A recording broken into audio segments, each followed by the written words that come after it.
মেয়েদের হোস্টেলে 6 নম্বর রুমে একটি ডাকাতি ছিল। হোস্টেলের ঘরের ছবিগুলি আগে এবং পরের দিকে তাকিয়ে তোমরা কি অনুমান করতে পারছো এখানে কতগুলি আইটেম চুরি হয়ে গেছে?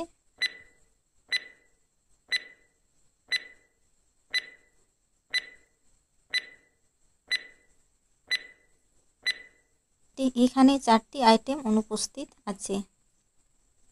মেহুল সঙ্গে সঙ্গে হোস্টেলে এসেছিলেন।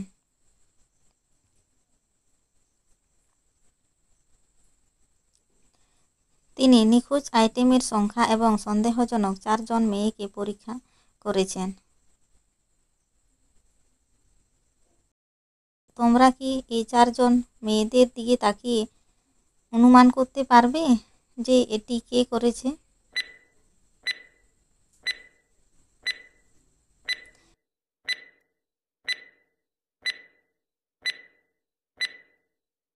এই মেয়েটি একই ব্যাগ, ফিতা এবং হিল পরেছে যা চুরি হয়েছিল।